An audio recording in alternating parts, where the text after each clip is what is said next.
If you're a drummer or you've always wanted to be one, this Saturday is the chance to hang out with hundreds of your peers and be part of a new world's record.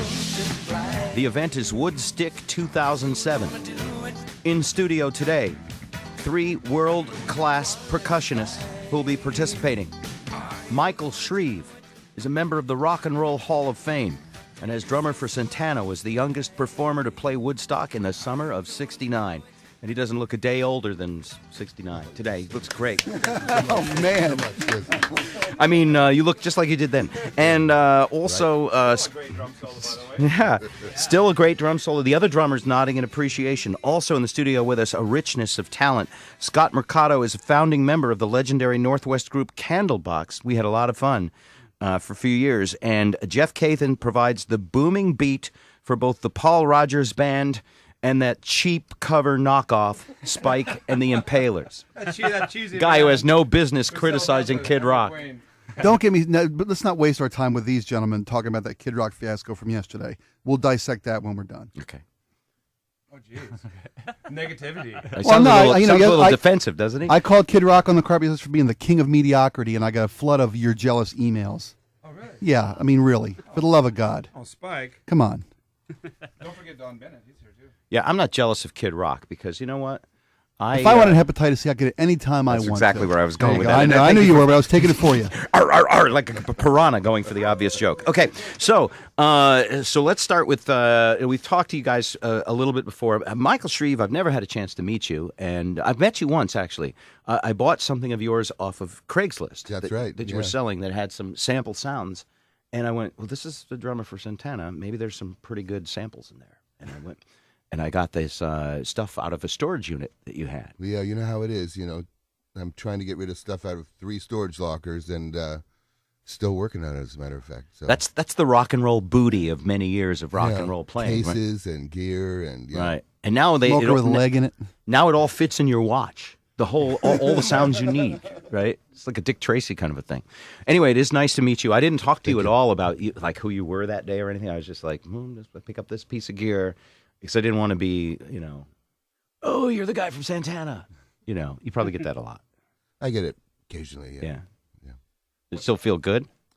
You get used to it. I mean, at about age 35, I think people used to walk up to me. I lived in New York on the streets and go, wow, man, like, what happened to you? You, like, got older, Uh-oh, yeah, that can't be good. Lost that bet with the devil. Yeah, or, Italian reporters that would insist that I was 13 at Woodstock, no matter what I tell them. So after a while, you just... Right, because you were the kid. I'm grateful you saw it, Yeah. Give my best to your family and keep walking. Have you heard my latest solo album? That kind of thing. Was it like, are you Steve Miller's father? No, I'm Steve Miller. Oh no, I'll tell you a good one. I went to my son, my 11-year-old school, and walked in with him to the office, and they said, "Well, hello, Cooper. How are you? And is this your grandfather?" Ouch! I said, "Ooh!" I said, "Yes, and I'm pregnant too."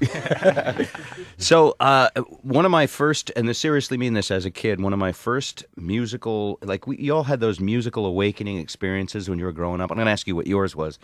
One of my first was with my Uncle Eddie, who was, like the uncle who's 8 years older than you, who got to go to Woodstock when you were too young and all of that. And I rode in his Corvette because he had the cool stereo system in the Corvette. He was kind of the bad sheep of the family. I didn't know it at the time. He just seemed cool. And he put in Santana in his car, and we were racing on the side streets of New Haven at probably ridiculous rates of speed, and which I hadn't tried yet. I was very young. And I heard Santana for the first time, and I became musically moved. And so it's kind of weird for me to know that was like one of my first musical memories. You have your first memories when you're like 3 and you suck your thumb. This was like sucking my musical thumb. And here it was lit. Yeah. And that was you.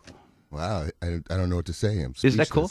Yeah. So what was before you became who you became, and when you first started digging music, and I'll ask all you guys this, what was your primary, holy cow, music is a religious calling to me experience? Well, I remember really clearly how I started playing the drums when I was, I had gotten kicked out of a Catholic school in 7th grade, sent to a public school for the first time. Well, it's 8th grade now, I think. What was your offense? Do you remember? I accidentally lit off a smoke bomb in class.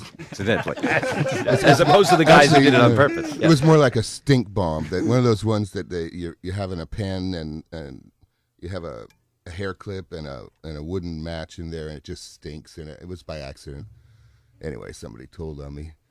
He's not alive anymore. But He took him out. yeah. So That's what drummers do. That's how we roll. Went to a public school and got kicked out of the class for people told me banging on the desk.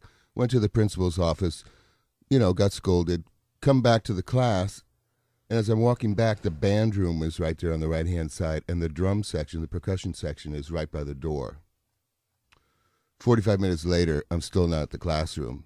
And you just stopped. I just stopped. You saw drums, you just stopped, Yeah. and you were drawn to the drums like that guy who with Close Encounters of the Third Kind, who built a big mud pile in his living room. Precisely. Yeah. So I went to the local carpet store, got 3 carpet samples, and got some drumsticks.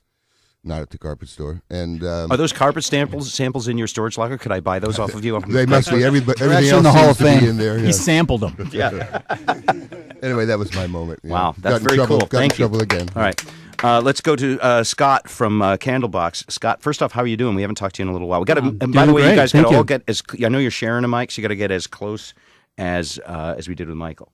Great. All right. What's Yeah. up? What are you doing lately? Well, we had our big tour this last summer. Candlebox did. It was kind of a reunion tour. It was actually our second reunion tour, and now we're back in the studio recording the next record.